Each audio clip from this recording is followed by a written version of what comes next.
Hello. Hi friends, good morning. कैसे हैं आप सभी लोग? आई होप अच्छे होंगे। और आप लोगों की एमपीपीएससी की तैयारी कैसी चल रही है? अच्छी ही चल रही होगी वैसे तो। एमपीपीएससी प्रीलिम्स जो 2026 का जो है अप्रैल 26 अप्रैल को होने वाला है, आई होप उसके लिए आप अच्छे से प्रिपेयर कर रहे होंगे। और जिन लोगों को इस बार प्री नहीं देना, वो मेंस के लिए प्रिपेयर कर रहे होंगे डेफिनेटली।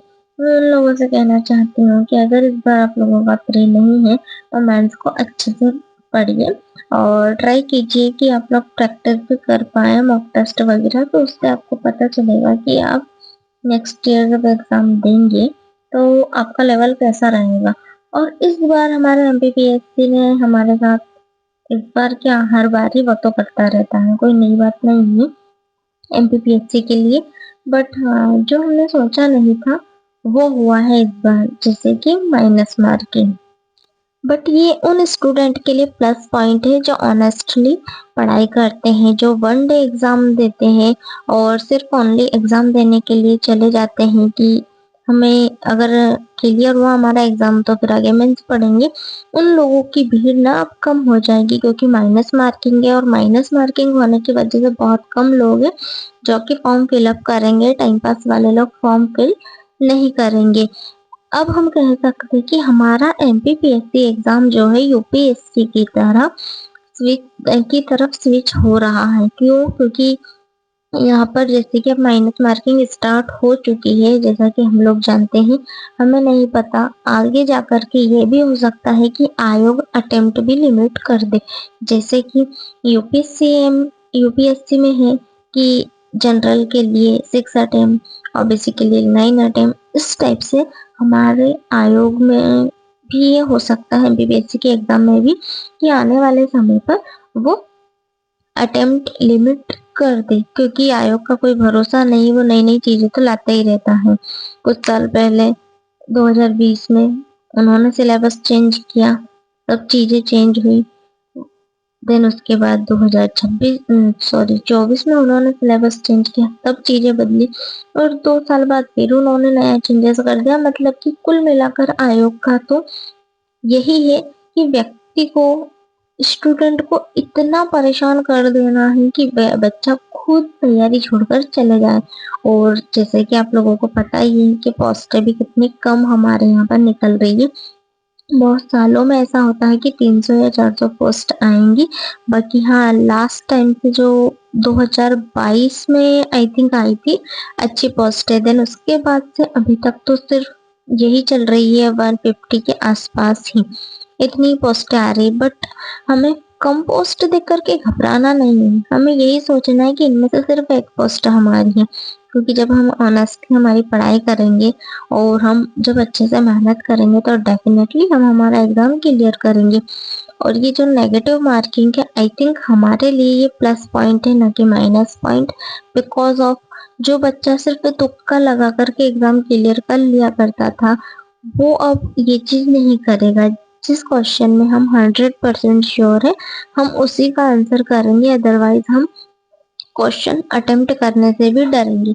और मैं आप लोगों को एक बात और कहना चाहती थी। पहले ऐसा हुआ करता था कि हम जो क्वेश्चन 100% श्योर होते हैं वो करते थे, देन उसके बाद हम 50-50 वाले पर जाते थे और फिर बचे हुए जो क्वेश्चन होते थे उस पर हम सिर्फ तुक्का लगा दिया करते थे। तो हमें इस बार इस बात का जरूर ध्यान रखना है। आप लोग ये बात मत भूलिएगा कि जो 100% श्योर है उसी क्वेश्चन के आंसर को हमें टिक करना है। अदरवाइज जो तुक्के वाली सिचुएशन अगर बनती है, हमने जो क्वेश्चन सही किए हैं उसमें से भी हमारे नंबर कट जाएंगे। तो हमें कोशिश ये करनी है कि जिस क्वेश्चन का आंसर हमें पता है हम उसी का आंसर लगाएं। सिर्फ क्वेश्चन अटेम्प्ट करना ही हमारा टारगेट नहीं है इस बार।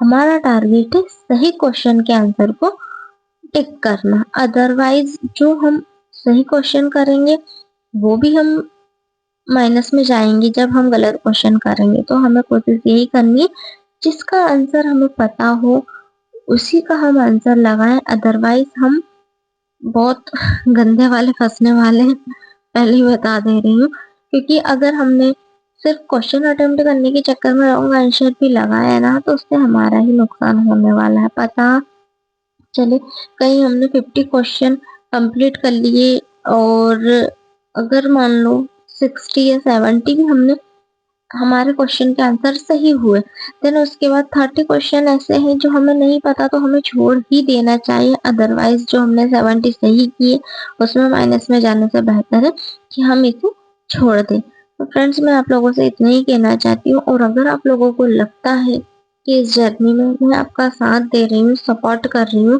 तो प्लीज आप लोग भी मेरा सपोर्ट कीजिए। अगर हो सके तो प्लीज मेरे चैनल को सब्सक्राइब कर दीजिए, क्योंकि मैं बहुत मतलब कि उम्मीद से आप लोगों के लिए वीडियो वगैरह शूट करती हूँ।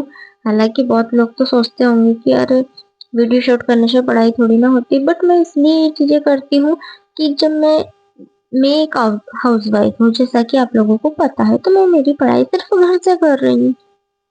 मेरे आसपास ऐसा कोई एस्पिरेंट या स्टूडेंट नहीं है जो मुझे कुछ चीजें बता सके या फिर मैं उससे डिस्कस कर सकूं। तो मैंने एक प्लेटफॉर्म ढूंढा है जहां पर मैं मेरी चीजें आप लोगों के साथ शेयर कर सकूं, और अगर मेरी इस जर्नी में मैं कुछ गलत कर रही हूँ या फिर मैं कहीं पर रॉन्ग हूँ तो आप लोग मुझे बता सके कि दीदी आपको ये नहीं ये करना चाहिए, ताकि मैं उस चीज में सुधार लाऊं।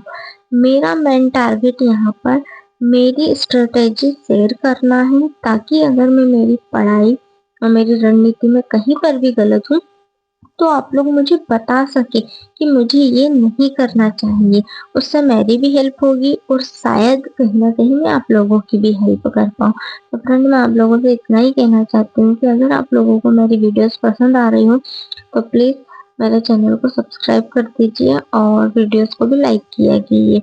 यहाँ पर मैं लॉन्ग वीडियो बहुत कम डाल पाती हूँ because of time issue, but या शॉर्ट्स वीडियो में मैं मोटिवेशन थॉट डेली अपलोड करती रहती हूँ। आप लोग वो जा करके देखा कीजिए, उससे हमें मोटिवेशन मिलता है। और मैं खुद भी बहुत सारे कोटेशन है जो खुद से मैंने लिखे हुए हैं in front of my study table. जब भी मैं उन्हें देखती हूँ तो मुझे थोड़ा सा गुड गुड सा फील होता है कि हाँ मुझे ये करना है, क्योंकि हमें मोटिवेट रहना हम लोगों के लिए बहुत ज्यादा जरूरी है।